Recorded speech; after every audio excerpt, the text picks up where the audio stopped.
જય શ્રી કૃષ્ણ મિત્રો, હું છું પ્રિયંકા અને આજે હું તમારી માટે એવો વિડીયો લઈને આવી છું જે તમને કદાચ સાંભળવામાં ના ગમે, પણ જિંદગીની હકીકત છે એટલે તમારે જાણવું જરૂરી છે.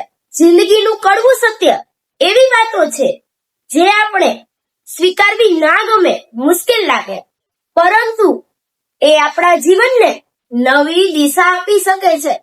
તો આ વિડીયો અંત સુધી જરૂરથી જોજો. તમે એવું વિચારો છો ને કે આ દુનિયા તમારા મન મુજબ ચાલશે, પણ નહીં, નો હાલે. આપણે કઈ કોઈ ના કરે. આ વિડીયો તમારા માટે તો છે. આજે આપણે વાત કરીશું જિંદગીના એવા કડવા સત્યોની જે દરેક વ્યક્તિએ જાણવું જોઈએ. તો ચલો વિડીયોને શરૂ કરીએ. વિડીયો ગમે ને તો વિડીયોને લાઈક, શેર અને સબસ્ક્રાઇબ કરી દેજો. કોઈ હંમેશા તમારી સાથે નથી રહેતું. સમય અને પરિસ્થિતિ સાથે લોકો પણ બદલાય છે. સમય સૌથી વધુ કિંમતી છે. કમાયેલા પૈસા ફરી કમાઈ શકાય છે, પણ વીતેલો સમય ક્યારેય પાછો આવતો નથી. તેથી સમયની કદર કરો અને સમયનો સારો ઉપયોગ કરો. લોકો સફળતાને પસંદ કરે છે.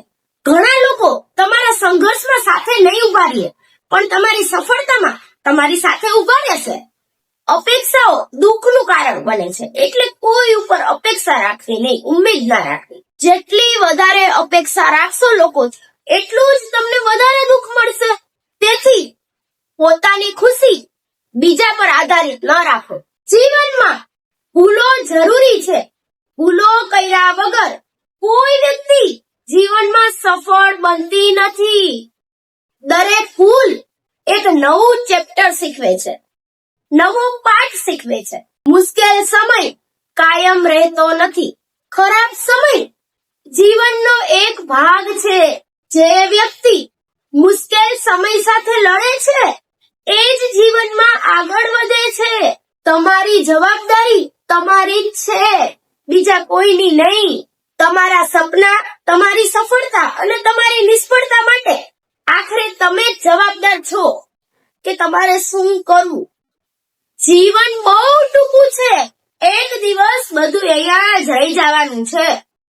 તેથી એટલે જ કહું છું, બીજાની ટીકા કરવા કરતા પોતાના સપના ઉપર ધ્યાન આપો અને પોતાના કામ ઉપર ફોકસ કરો કે આપણે શું કરવું છે. મિત્રો, જિંદગીનું કડવું સત્ય સ્વીકારવું બહુ મુશ્કેલ છે, પરંતુ જે વ્યક્તિ સત્ય સ્વીકારીને આગળ વધે છે એ જ જિંદગીમાં સફળતાને પામે છે. વિડીયોના અંતમાં એટલું જ કહીશ કે તમને મારા વિડીયો જોવા ગમતા હોય તો મારા વિડીયોને લાઈક, શેર અને મારી ચેનલને સબસ્ક્રાઇબ કરી દેજો. હું છું પ્રિયંકા અને ફરી મળીશું આવા નવા પ્રેરણાદાયક વિડીયો સાથે.